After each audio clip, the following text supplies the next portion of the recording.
एक राजा के 3 प्रश्न। मनुष्य की जिंदगी में सबसे बड़ा धोखा कौन देता है? उसकी सबसे बड़ी कमजोरी क्या है? और वह सच्चाई को कब स्वीकार करता है? दर्शक बंधु, आज की कहानी बहुत ही ज्ञानवर्धक और शिक्षाप्रद है। आपसे निवेदन है कि इस वीडियो को पूरा जरूर देखें। मित्रों, किसी राजा के राज्य में उसका जो मंत्री था वह बड़ा ही लोभी था। वह अक्सर यह सोचता रहता था कि इतने बड़े राज्य का यदि मैं राजा हो जाता तो कितना अच्छा होता। सारे कामकाज तो मैं ही करता हूँ, राजा तो सिर्फ नाम मात्र के लिए हैं। यही सब बातें सोच सोच कर वह हर समय उदास उदास रहता था। राजा को उसका उदास रहना अच्छा नहीं लगता था। राजा साहब उसकी उदासी का कारण उससे अकेले में पूछना चाहते थे। एक दिन की बात है, राजा साहब अपने मंत्री को साथ में लेकर अपने बगीचे में टहलने गए।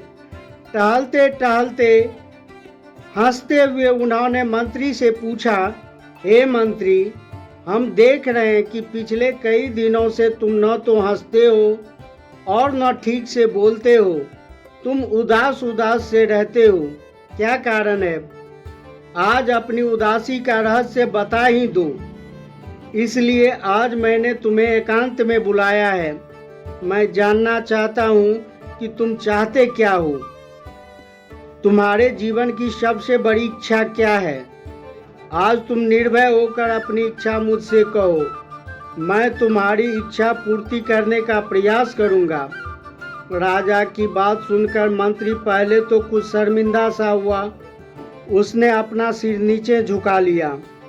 और यह सच है मित्रों कि चोर को अपने पाप का ही डर होता है। राजा ने कहा, हे मंत्री, घबराओ नहीं। तुम अपने जीवन की सबसे बड़ी इच्छा मुझसे निर्भय होकर कह सकते हो।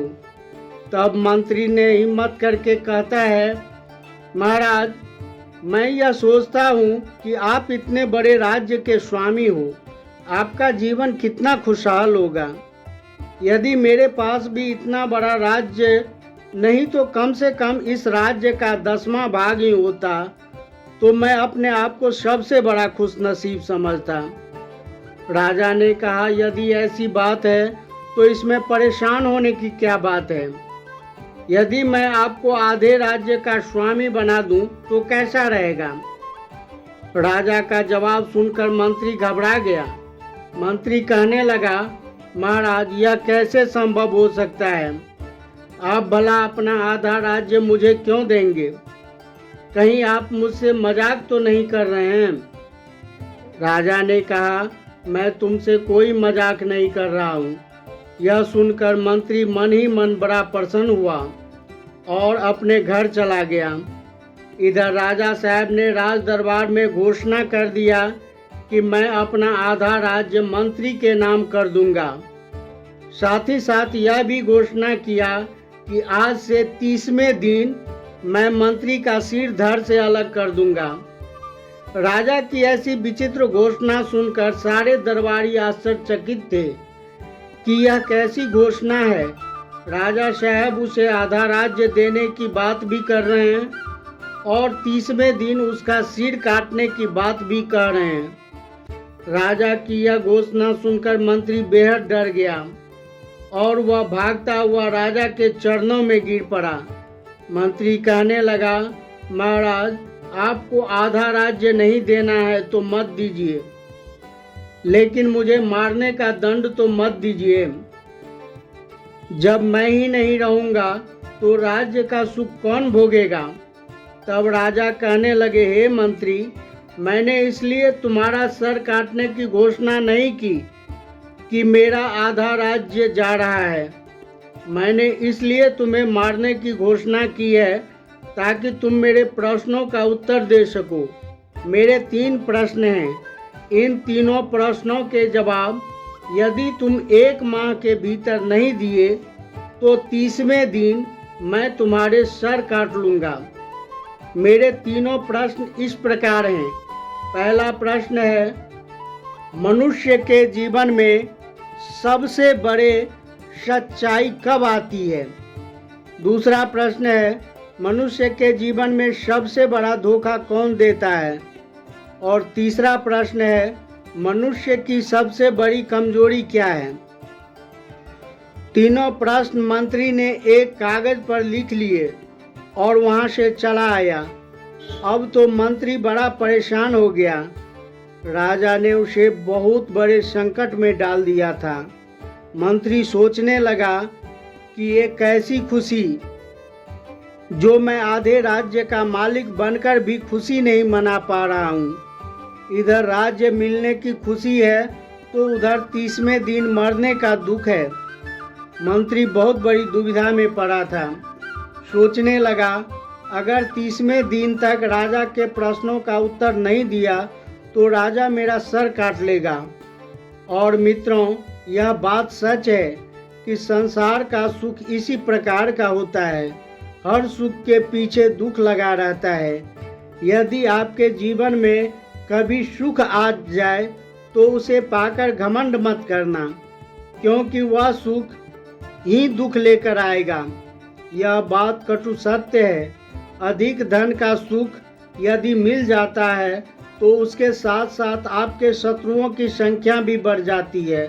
आपको लूटने खसोटने वाले भी बाहें फैलाए खड़े रहते हैं। हर समय भय का जीवन जीना पड़ता है। सैकड़ों प्रकार की चिंता हो जाती है।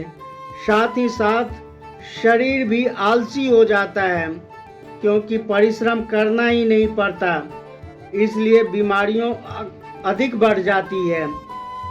जलने वाले लोग हर समय मौके की तलाश में रहते हैं। आपको गिराकर आगे बढ़ने के लिए घात लगाए बैठे रहते हैं। दर्शक बंधु, मृग यदि ध्वनि का सुख लेता है तो वह शिकारी की जाल में फंस जाता है। मछली यदि भोजन का सुख लेती है तो वह कांटे में फंस जाती है। हाथी यदि मैथुन का सुख लेना चाहता है तो वह जीवन भर सर्कस में सूंड हिलाता रहता है। इंद्रियों का सुख भी ठीक इसी प्रकार का है। यदि वे सुख भोगना चाहेंगे तो भयंकर दुख का सामना भी करना पड़ेगा।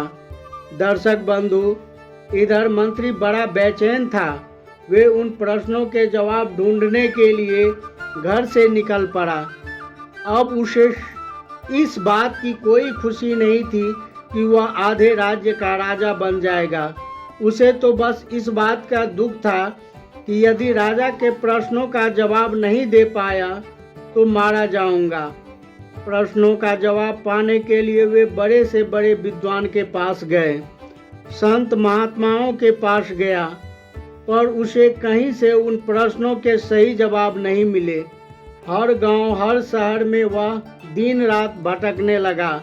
यहाँ तक कि भटकते भटकते उसे पैरों के जूते घिसकर फट गए। उसके कपड़े भी पुराने होकर फट चुके थे। उसके पास नहाने धोने और कपड़े बदलने का भी समय नहीं था। चिंता थी सिर्फ प्रश्नों के उत्तर पाने की। घूमते घूमते कई दिन बीत गए। बीते हुए दिनों के साथ साथ मंत्री की बेचैनी भी बढ़ती जा रही थी। पैरों में छाले पड़ चुके थे। राह चलना मुश्किल हो रहा था, फिर भी चला जा रहा था। धीरे धीरे पूरा महीना खत्म होने को आ गया। महीने का आखिरी दिन शेष बचा था। मंत्री बहुत थक चुका था।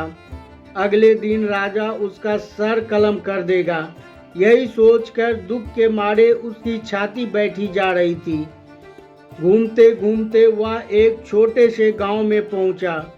वहां गांव से बाहर एक महात्मा जी कुटिया बनाकर रहते थे। वे अपनी समस्या को लेकर महात्मा जी के पास पहुंचा। वही उनकी आखिरी उम्मीद थी। मंत्री ने देखा कि महात्मा जी अपनी कुटिया में बड़े आनंद के साथ बैठे हुए थे। वहीं एक कुत्ता बैठा हुआ था जो एक तरफ बर्तन में रखे हुए दूध को अपनी जीभ से चाट चाट कर पी रहा था। महात्मा जी भी सूखी रोटी को पानी में भिगो भिगो कर बड़े चाव से खा रहे थे। मंत्री जी ने जब कुटिया पर पहुंचे तो महात्मा जी ने देखा कि फटीचर हालत में एक सज्जन उसके पास आया है। जिसके कपड़े फटे पुराने थे। जूतों के तलवे घिसकर एड़ियां बाहर निकल आई थी।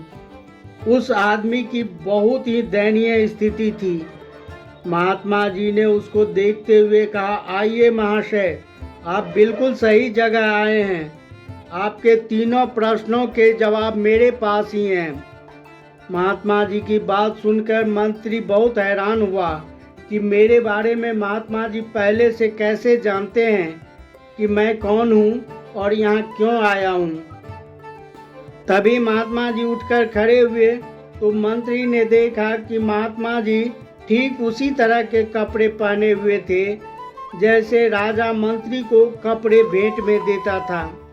महात्मा जी के वस्त्र देखकर मंत्री और भी ज्यादा अचंभित था। महात्मा जी बोले, हैरान होने की जरूरत नहीं है। मैं भी किसी समय राजा का मंत्री हुआ करता था। एक दिन तुम्हारी तरह राजा से शर्त लगा बैठा। राजा ने मुझे भी 3 प्रश्न पूछे और कहा कि 1 माह के अंदर जवाब चाहिए, नहीं तो तुम्हारा सर काट दिया जाएगा। मंत्री ने बड़ी हैरानी से पूछा, महात्मन, क्या आपने राजा के तीनों प्रश्नों के उत्तर दिए?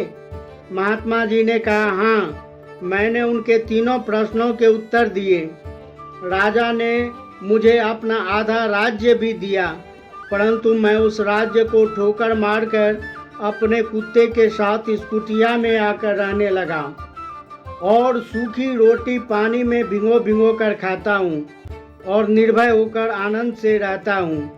ना किसी चीज़ को खोने का गम है और ना किसी चीज़ को पाने की लालसा है। अब मैं अपने आप को सबसे सुखी महसूस करता हूँ। मंत्री ने पूछा, महात्मन, क्या आप मेरे तीनों प्रश्नों का उत्तर बता सकते हो? हाँ, मैं तुम्हारे 2 प्रश्नों के उत्तर तो निःशुल्क बता दूंगा, पर एक प्रश्न का उत्तर बताने के लिए तुम्हें कीमत चुकानी पड़ेगी। मंत्री बोला, आप चाहे जो भी कीमत बताओगे मैं देने को तैयार हूँ, पर मुझे उत्तर जरूर बता दीजिए। महात्मा जी ने कहा, देखो, तुम्हारे पहले प्रश्न का उत्तर है मौत। मौत ही जीवन की सच्चाई है।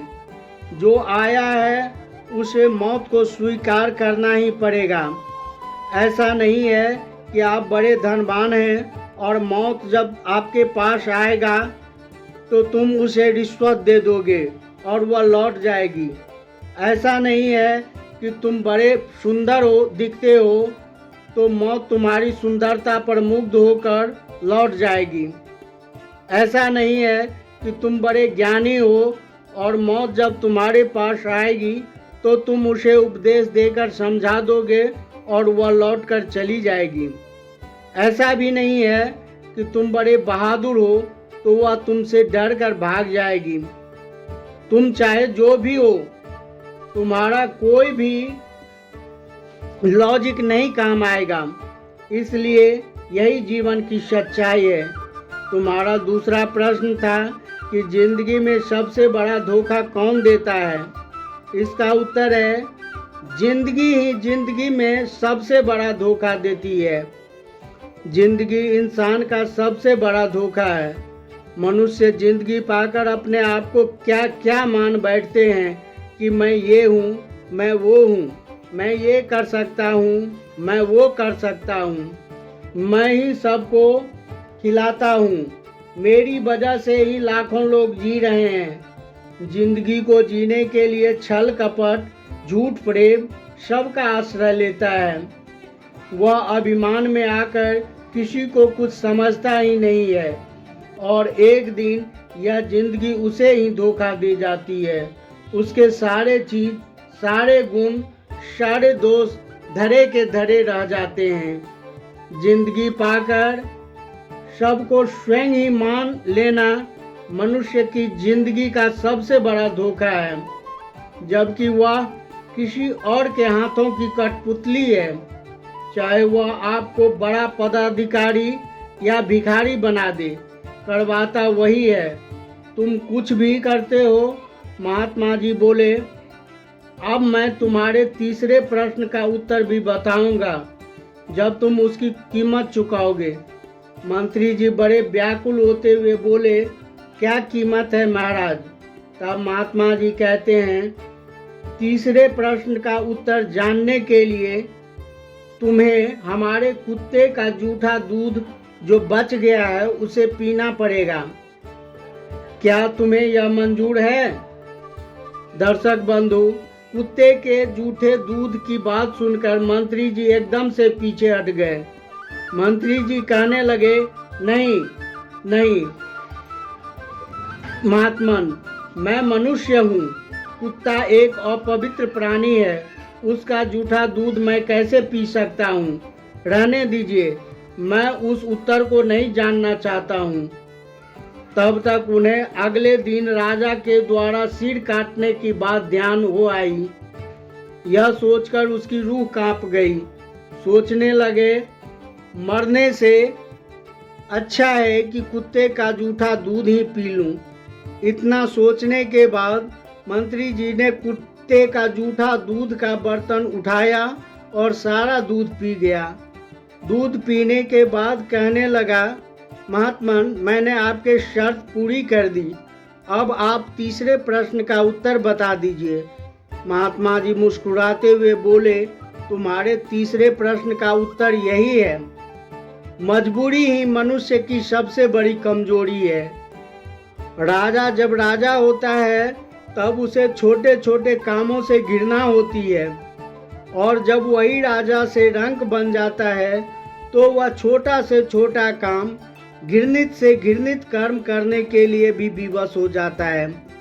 जो शेर स्वतंत्र होने पर सबको चीर डालने की क्षमता रखता है, वही शेर मजबूरी में सर्कस में करतब करके दिखाता है। ऐसे ही हर प्राणी का हिसाब है। जिस काम को वह नहीं करना चाहता है, मजबूरी में इंसान को वह काम भी करना पड़ता है। तुम भी अपनी मौत से डरकर कुत्ते का जूठा दूध पी गए। यह तुम्हारी मजबूरी थी। यही मनुष्य की सबसे बड़ी कमजोरी है। दर्शक बंधुओं, तीनों प्रश्नों के उत्तर जानकर मंत्री बड़े प्रसन्न हुए। उन्हें उत्तर तो मिल गए, पर उन्हीं प्रश्नों के उत्तरों ने उसके मन में जो राज्य पाने की लालसा थी उसको खत्म कर दिया। मंत्री ने राजा के प्रश्नों के उत्तर तो जाकर बता दिए, पर जब राजा ने उसे आधा राज्य देना चाहा तो मंत्री ने राज्य को ठुकराकर और सब कुछ छोड़ छाड़ कर महात्मा जी की तरह कुटिया बनाकर एकांतवासी हो गए और भगवान का सुखपूर्वक भजन करने लगे। दर्शक बंधु, यह कहानी आपको कैसी लगी? अपना कीमती राय कमेंट में ज़रूर बताइए। साथ ही वीडियो को लाइक, सब्सक्राइब तथा शेयर अवश्य ही कीजिए। मिलते हैं अगले वीडियो में एक नई ज्ञान चर्चा के साथ। वीडियो के अंत तक बने रहने के लिए धन्यवाद। जय हिंद, जय भारत।